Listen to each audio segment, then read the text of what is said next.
So I want to actually continue something of last week, but it does tie into the beginning of the parsha as well. And that is the idea that when Avraham Avinu is given the commandment to circumcise at the age of 99, there's another detail Hashem gives him as well, and that is his name is changed. His name will no longer be Avram, it will be Avraham. And similarly, Sarai, his wife, is no longer Sarai, she becomes Sarah. In fact, it's interesting, someone developed this thought that Yishmael is not a son of Avraham, because Yishmael was born when he was Avram. So Yitzchak is in fact the only son of Avraham who achieved a new level by that change of the name. Now, some Forshim explain that the way the two Heys work is that the Yud was taken from Sarai, Yud is 10, and divided into two Heys. So really, Avraham got his Hey from Sarah. That the Yud of Sarai was divided into two Heys. One Hey went to Avraham, one Hey went to Sarah. But however you understand it, it is only the mitzvah of Bris Milah that caused the notion of a new name. So I want to explore a little bit, what is the significance of circumcision to a name change? Why would the name change, Badafika, be only at the time of the bris? So here, let's go back to a well-known Gemara. The Gemara says, Olam Hazeh was created through the letter Hey, and Olam Haba was created through the letter Yud. Now, that needs a little bit of explanation. We understand that the letters of the Aleph Beis are conduits of spiritual energy. Now, God creates the world, or the universe, through the letters of the Aleph Beis. And therefore, Aleph is a particular spiritual configuration. Beis is another spiritual configuration. And indeed, when letters are combined into words, it is like a chemical reaction, just like two atoms of hydrogen. When you combine them with one atom of oxygen, it's called H2O, you get water. So too, when God creates the universe, it is done by combining, almost in a chemical combination, combining the differential spiritual energies of different letters of the Aleph Beis. In fact, this actually explains the concept of Adam naming the animals, right? Adam gave names to every animal. So what is the meaning of that? Adam gave, Mark Twain, as a bit of a satire, in which he has an imaginary conversation between Adam and Eve, in which Eve asks Adam, why did you name that thing a lion? So Adam gets irritated and says, it looks just like a lion, what do you expect me to call it? Now, that was kind of a joke, and Mark Twain was an atheist, at least an agnostic as well, so he was making fun of the Bible. But in truth, if we understand that Adam and Chava didn't speak English, they spoke Hebrew, and if you just put the Hebrew word in, why did you call it an aryeh? And Adam says, because it's an aryeh. What else does it look like? That's exactly the process, because here's the thing. This is reverse engineering. We see this finished product, like this lion with a mane. Adam has X-ray vision. He can perceive the spiritual energies that combine to make up the lion. And they are the spiritual energy of Aleph and Resh and Yud and Hey. And when they're combined in that order, it produces a lion. That is, the Ramban writes, that is really why the Hebrew language is called Lashon HaKodesh. The Hebrew language is called the Holy Tongue. What is so holy about Hebrew? So an interesting machlokas. The Rambam writes, Hebrew is called Lashon HaKodesh because Hebrew, but I'm not getting into a debate. It's a very interesting debate, if modern Hebrew has sanctity or not. Okay, that's an interesting discussion. But certainly, let's say biblical Hebrew, the language of the Torah, is called Lashon HaKodesh for sure. So Maimonides writes, Hebrew is called Lashon HaKodesh because there is no pornography in Hebrew. There is no obscene expressions in Hebrew. And that actually is true.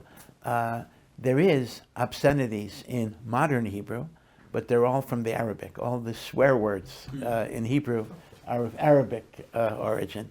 They are not of Hebrew origin.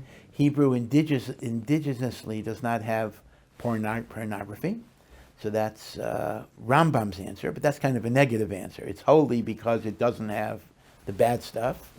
But Nachmanides, Ramban, gives another reason. He says it's holy because it is through the Hebrew letters and the Hebrew language, as the letters are combined into words, that Hashem made heaven and earth. In other words, it is the combination of energies. So based on that little introduction, the Talmud says that Olam Haba, the world of the spirit, was created by the letter Yud, and Olam Haba is the letter Yud, and Olam Hazeh, this world, is through the letter Hey. And that is the meaning of a pasuk that we say every day in davening, in Uvalat Zion, towards the end of Shachris. Ki b'ka Hashem, ka is Yud Hey. We don't pronounce it with Hashem's name. Ka Hashem, ka is with the Yud and the Hey. Tzur olamim, God created worlds. See, now you understand the interpretation. This world with the Hey, and the world to come with the Yud. Ki b'ka Hashem, tzur olamim. So the question is, why is it so? Why would Olam Hazeh be connected to Hey and Olam Haba be connected to Yud?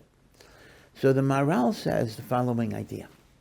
Yud is the least physical of any letter because Yud is pure. Yud has the least surface area. So Yud is the most menutak, the most furthest removed from physicality. So that corresponds to Olam Haba, because what is the Jewish view of Olam Haba? It's very important to understand this. Olam Haba is not Mashiach. Be sure you understand this. When Mashiach comes, we're still going to die until the ultimate resurrection, which will be sometime after Mashiach. Olam Haba is not this world. Olam Haba is the world of the neshama. And even though Chazal use imagery of eating and drinking and rejoicing, the Rambam explains all of that is a metaphor. The only joy you have in Olam Haba, which is the greatest joy, is your soul is reunited with God in eternal bliss. So Olam Haba, there's no achila, there's no eating, there's no drinking, right? Unlike, for example, the Islamic description of paradise, which is superficially based on rabbinic descriptions. Everything is about, eating, drinking, sexual relations. It's a very, very physical idea. The Rambam emphatically explains that our idea of Olam Haba is absolutely spiritual. And therefore, Olam Haba is connected to the letter Yud, because Yud is the most spiritual of letters, because it has the least gashmiut, the least materialism. Right, the least chumrios, gashmios are two words for matter, physicality, materialism. The neshama is liberated from the body. There is no body in Olam Haba. Now, Hey, what about Hey? So Hey, the Maharal says, is a composite of two letters, and you have to visualize a Hey. It is a Dalet, and then the left leg could be seen as a Yud. I would have thought of Vav, but actually if you look at a Hey in a Sefer Torah, you will actually see that the left leg is written somewhat like a Yud. Now, if Yud represents pure spirituality, Yud, Daled, the Daled letter, represents pure materialism. And the reason is, number one, there are four directions, north, south, east, west. Number two, in at least conventional understanding, until you get into super string theory, there are four dimensions of matter. We have length, width, height, and time. Right? It's interesting. Einstein did not invent the idea that time, space are dimensions of matter. This was already said by Chazal and by Greek philosophers as well. That it's hard for us to understand this because I can say the words, but I can't say I fully understand this. Time does not exist apart from space and matter. Now, it's hard for us to understand. I mean, what do you mean time doesn't exist? Time seems to just be around no matter what. But in point of fact, time is a dimension of matter. It's the fourth dimension of matter. And that is why Olam Haba is timeless in a sense. It is not connected to any realm of time. So the number 4 represents what we would call materialism.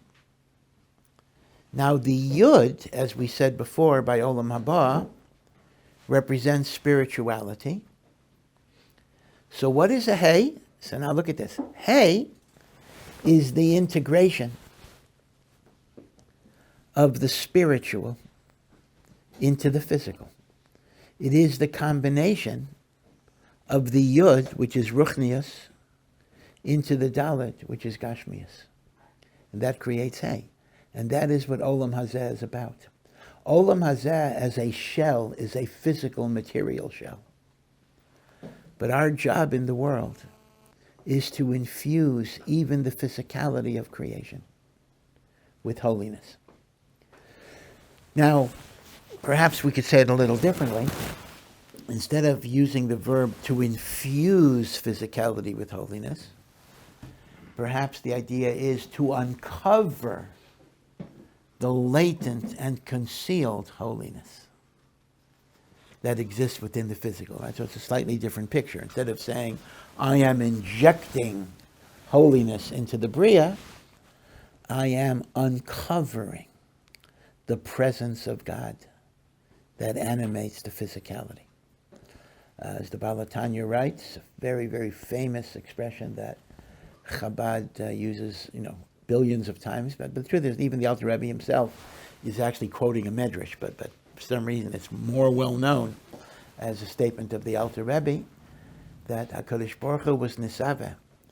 HaKadosh Baruch Hu's deepest desire was to have a dira b'tachtainim, dira meaning a dwelling place in the lowest level of the world, to uncover God in the physicality, in the materialism, in the mud. And this is what mitzvahs are about, to sanctify the physical. This is a very important idea, that there are some religions that believe you can only achieve holiness to the degree that you can distance yourself from the physical.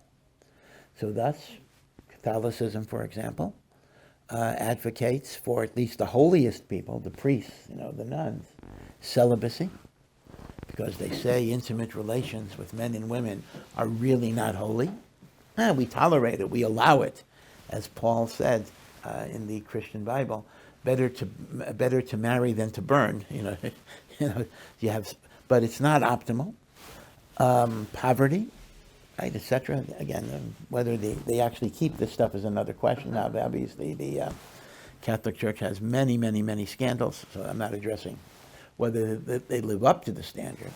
But the standard is to separate yourself from the physicality. Now, in Judaism, there are some teachings that go in that direction as well, but the mainstream idea is that the very first mitzvah of the Torah is to be fruitful and multiply, to have marriage. And marriage, by the way, is considered a mitzvah even without children. Children are an extra level, but the Rambam says there's a mitzvah to get married, even if it's a childless marriage. It is the union of man and wife that's considered holy. And the Talmud even says that the Nazir, who takes a vow not to drink wine, is considered to be a sinner because he's depriving himself of legitimate pleasure. And there's a Talmud Yerushalmi that says, after 120 years, God is going to hold us to account for every legitimate pleasure we could have had in this world that we didn't. Now, this is a dangerous idea because obviously you become a hedonist that is just living for pleasure. That's very destructive. Maybe evil is too strong of a term, but certainly it's a wasted life. A life that's devoted just to material pleasure is a very wasteful life. And in that sense, it's evil, even if you're not hurting anybody else, but you're taking your life and you're just throwing it away. But if you involve yourself in physicality, right, get married to establish a family or to have a loving relationship with your wife, that itself is good. You eat in order to serve Hashem. All of these different things. Then all of your physical activities become avodas Hashem.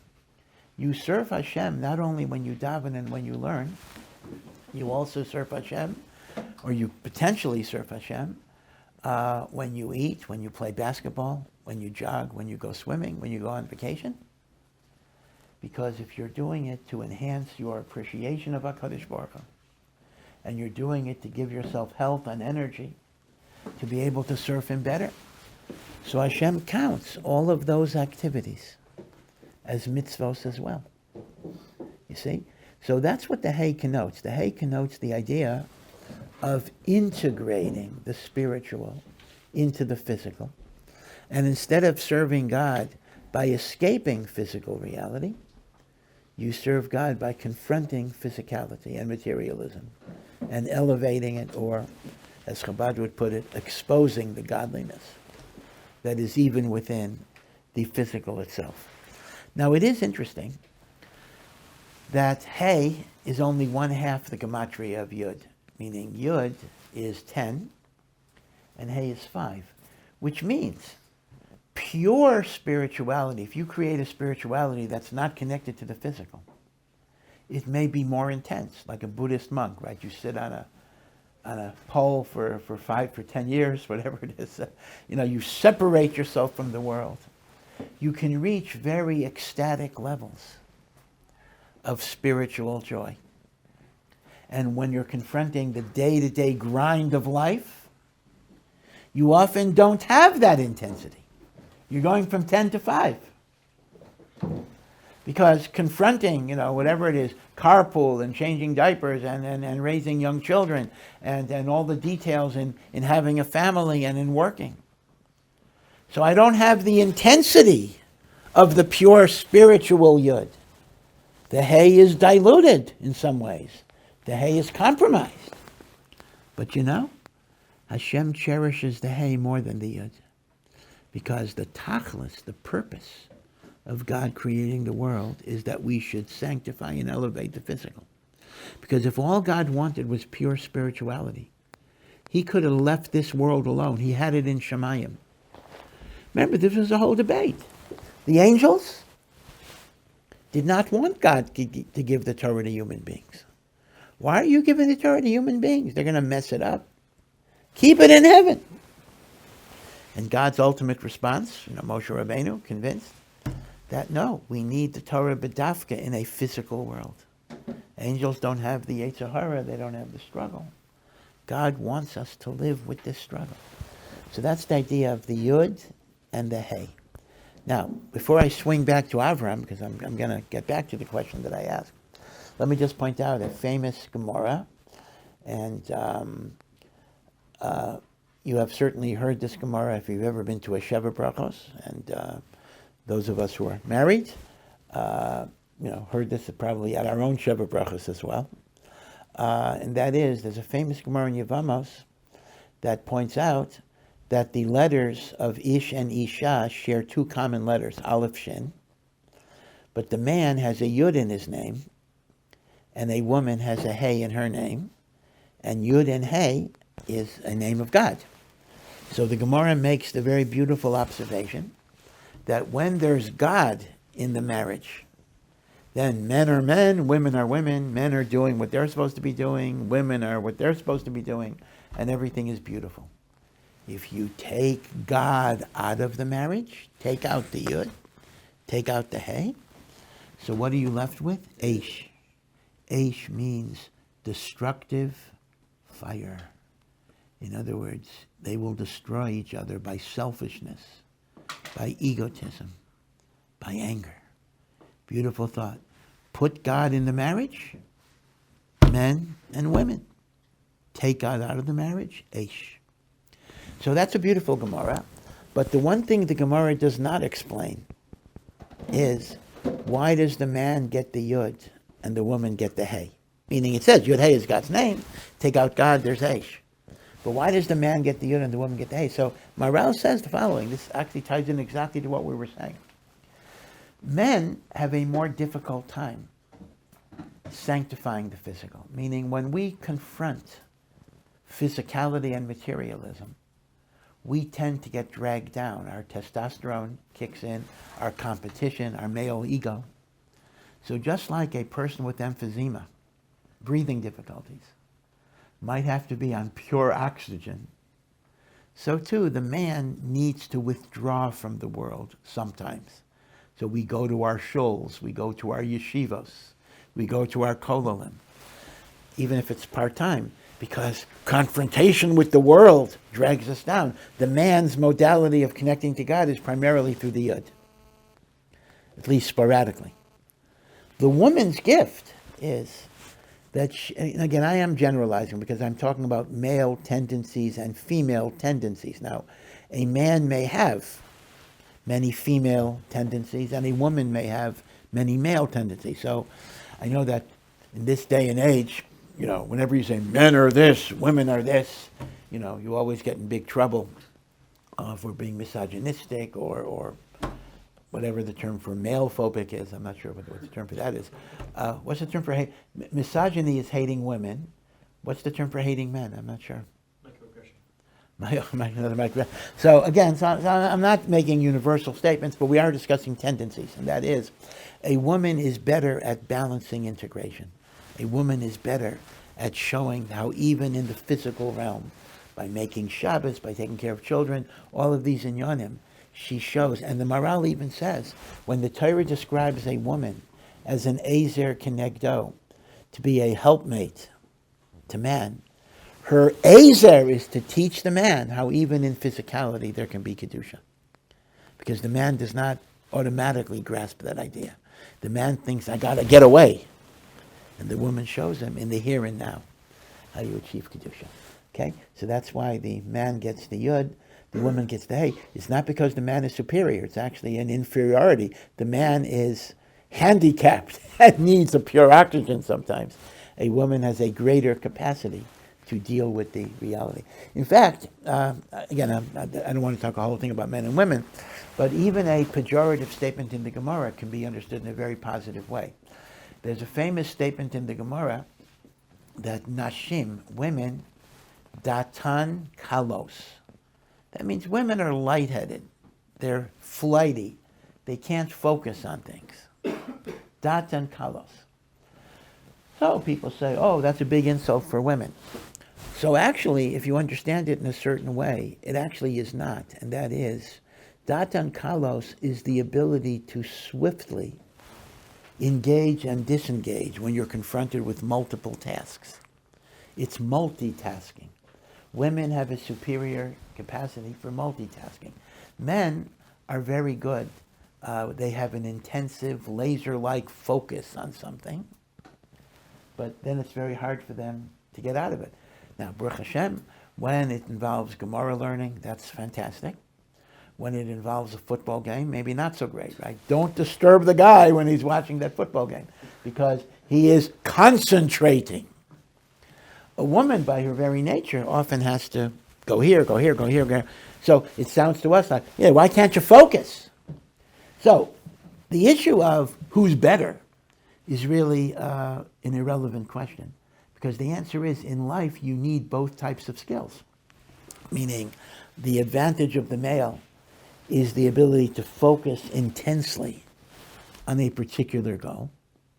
But that also means there's a certain inflexibility in being able to quickly respond to different things that come up.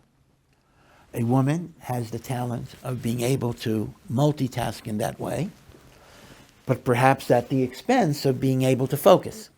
So it's not a question of who's better, who's worse.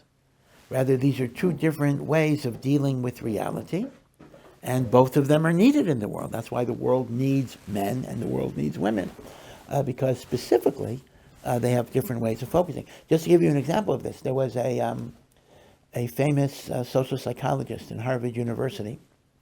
Her name was Carol Gilligan. I think she died a few years ago. And she wrote, I think back in the 1970s, a long time ago already, she wrote a very pioneering book called A Different Voice. And this was at the height of the feminist movement. where the feminist claim was there are no real differences between men and women, everything is environmental, everything is social, and men and women are fundamentally the same. Now, she was a woman herself, and she wanted to show that there are fundamental differences in the ways men and women perceive reality and deal with reality.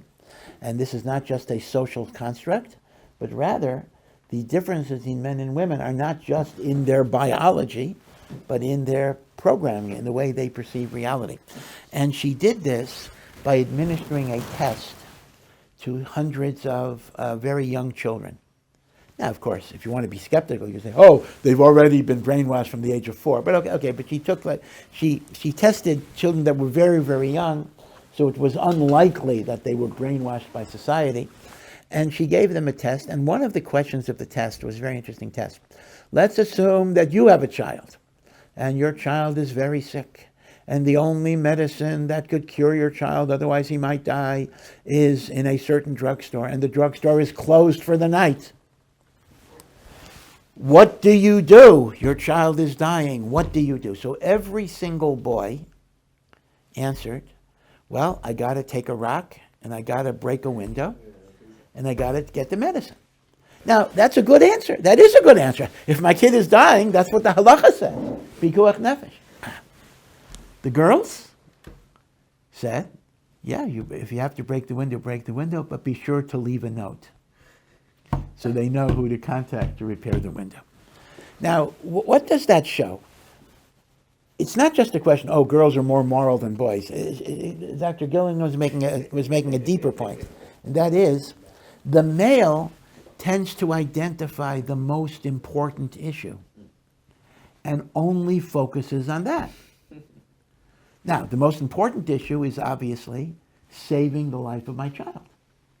So they focus on that and they don't see the peripheral, collateral consequences. This is mamish the point of the multitasking. The girl sees the important thing and indeed will act on the important thing, but also has a sense of the relationships, the other relationships that are involved. And she was making the interesting point that this is the gift of women to perceive the different relationships that can exist, and not just to prioritize one thing by simply ignoring the other thing, but you take into account the other factors as well. In fact, some say, I guess, one of the major differences between men and women, again, I am going to come back to Avraham, but it says this, this is before there was GPS. In the olden days, I don't know if you remember it, but maybe you remember your parents when you were young, we used to have to use maps. Very awkward, these car maps. Very difficult while you're driving. Now, Baruch Hashem, it's a lot easier.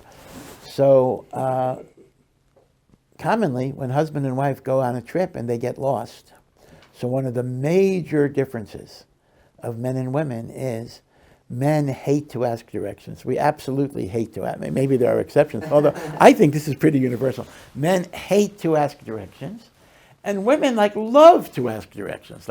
We're pulling out of the driveway, and my wife says, "Let's ask directions." No. Well, I have to be. Listen, I have a breaking point too. If it's 3 hours lost, at some point I will break down. But it has to be pretty extreme.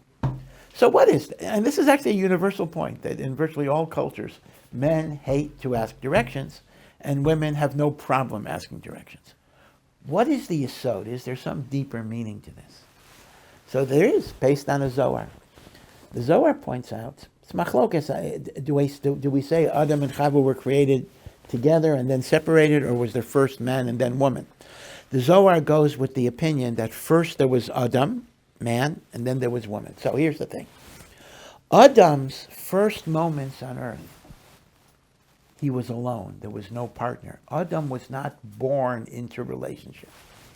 Fascinatingly.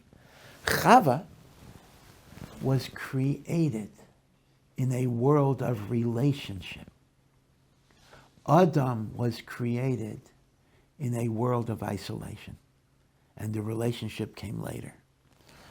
Now, that's important, because that actually means the central component of male identity is autonomy, control. I don't need other people. because essentially it goes back to the first moments of my creation. I was alone in the world, me and God, all the animals, etc. Chava was born into a world of relationship. So consequently, when men are not able to do it on their own, they have to ask other people for help. That's a weakness. That's an attack. That's an assault on their fundamental identity. For a woman, that's just part of life. Life, the meaning of life is relationship. So I give directions when I know them, and I ask directions if I don't know them. In fact, one could even say this is why only men can make a minyan and not women. Because minyan is a vivid reminder that there are some things in life we can't do on our own. I could be Chaim Kanevsky, right? Chaim Kanevsky by himself cannot say Kaddish or Kedusha. In other words, minyan is really the very vivid reminder that you can't do everything by yourself. You need to connect to other people. That's what minyan tells us. Go beyond your autonomy and realize you have to be united with other people. You could be the Gadol Hador Mamish. You could be Moshe Rabbeinu. Moshe Rabbeinu couldn't say Kaddish or Kedusha without a minyan and the like. So maybe women don't make a minyan because they don't need the lesson that minyan represents. In other words, they already have that fundamental understanding. It's not something they have to learn through the ritual of minyan, because we find this idea that Hashem gives rituals and mitzvos to teach us certain lessons, and those who have absorbed those lessons don't need the particular mitzvah and the like. Right? This idea of relationship. Again, Professor Gilligan's book is really, really very path-breaking because she's not Jewish, and she was not writing from any religious perspective at all. And yet she identified the fact that men and women are different. It's not an environmental thing. It's not a social thing. It's not a political thing. It's intrinsically the way Hashem made the world, that there's a male and a female, and they work in different ways because the world needs both types of modalities to be able to function in a good way. That's even the meaning of the famous teaching that men and women, each one is a half person, and only with marriage we get united, because once again, each one has unique strengths, and it's only by the combination of that uniqueness that you have a wholeness. Each one has half of the story. They come together, they now hopefully have the whole story. Although you got to be careful. This reminds me of a famous joke. Tiny, at least for a yeshiva, a tiny bit off color, but it's not really. This is George Bernard Shaw was once sitting next to a very, very famous dancer, Isadora Duncan. And she was a bit of a flirt. So she said to Shaw, who was a very brilliant man, she goes, Mr. Shaw, with my looks and your brains, we could produce beautiful children together. So George Bernard Shaw was a bit sarcastic, said, well, that's great, but what if it's your brains and my looks? Then we're in big trouble. So you got to be careful sometimes. Sometimes when you marry, sometimes each of us picks up the bad habits of the other, and then we're in trouble. But ideally, each one has a uniqueness that we bring together. So now, let's swing back. If you remember, there was a question that I began the shir with, and the question that I began in the shir was, Avraham's name and Sarah's name was changed at the time of the commandment of Bris Milah, that Avraham got a Hei and Sarah got a Hei. Again, as some Meforshim explain, the Yud of Sarai was divided, and Avraham got one Hei and Sarah got another Hei. Now, if you understand that Hei represents the fusion of Yud and Dalet, the sanctification of the material, bringing the Yud into the Dalet, then you understand why specifically it was Brit Milah that gave Avraham the capacity to do this. The Sefer HaChinuch points out that the Milah, the covenant we make with God, is specifically on a part of the body that in many ways you might regard as most animalistic and excuse me, and least susceptible to voluntary control, the sexual organ. Now, we share that function in common with animals. It does not represent the higher intellect. It does not come from the morality of the brain, so to speak. It represents what you might call the most megusham, the most physical. And yet, Bris Milah teaches us that in Judaism, we can even direct the animal parts of ourselves, the physical parts of ourselves, to the service of HaKadosh Baruch Hu. So Brit Milah itself is the capacity to sanctify even the animalistic base urges of the human being. And Hashem is telling Avraham, you have that capacity. Your holiness is not a matter of escaping from the world. Your holiness is a matter of elevating the gashmias of the world and elevating the animal within yourself. If that's what Bris Milah, if that is one of the ideas that Bris Milah represents, that is exactly the letter Hey. You can bring the Yud into the Dalet. See, bring the Yud into the Dalet. So there's a beautiful, beautiful connection between the physicality of the Bris Milah and the Shinoi Hashem of the Hey.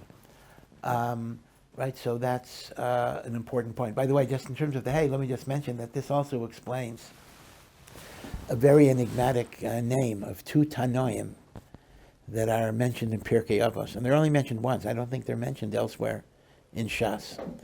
There's one Tana that's called Ben Bagbag, and another Tana is called Ben Hei. Right? So it's an unusual name. I mean, I guess his father, I mean, you could, if you want to say literally, his father was Bagbag, and the other guy's father was Hei. Unusual name. So a number of Mefarshim say very beautifully that these Tanoim, and we're not given their first name, by the way, we don't even know their first name, but they were actually Gerim. They were converts. But at that time, for a Goy to convert to Judaism, in the time of the Romans, they would kill you. So it was very, very dangerous, so their identity had to be concealed. So they were known as, one was known as Bagbag, one was known as Hei. And the reason is very pashut. When a person is Magayer, right, so what is he called, right? Let's say somebody is a non-Jew and he becomes Jewish. So he takes on the name, let's say, Yosef, I'm just picking it at random. Yosef ben whom? Son of whom? Who do we call? A ger is ben Avraham. A ger, every ger is called the son of Avraham, and so you can also call him the son of Avraham and Sarah. So, Bagbag, Beis Gimel is Hey, and Beis Gimel is Hey. So Ben Bagbag means the son of the two Heys, Avram and Sarah. And Ben Hei is the same thing. Hey, there it's even more explicit. The son of the two Heys, the son of Avram and Sarah. So if you wanted to give somebody a hidden identity and not openly call him a ger, one of the ways this was done is by calling him Ben Bagbag or Ben Hei, the son of Avram and Sarah, who are called Heys because an extra Hey was added to each of their names. So that's, I think, Rabbi Yaakov Emden says that's the origin of Ben Bagbag and Ben Hei. By the way, what did they say? Since I mentioned the name, I might as well go with their teaching. So they had two different teachings. One said, both of them are famous. It's very interesting that even though these are very obscure people, the two sayings they have in Pirkei Avos are very well known. One is Lefum Tsara Agra. According to the suffering is the reward. The more you struggle to serve Hashem, the greater your reward will be. And the other is Hafachba v'hafachba dekulaba. Turn the Torah over again and again and again. Review it infinite number of times. You will always find something new. You will always find some wisdom. That all of the wisdoms of the world are contained within the Torah. So those are two famous teachings, and they are from the Gerim of Bagbag and Ben Hei. So I'm sorry, as I mentioned, I do have to leave a little early, but have a good Shabbos and much hatzlacha. Thank you for listening to this Awesome Ech production. To find out more and to partner in our mission, please visit ohr.edu.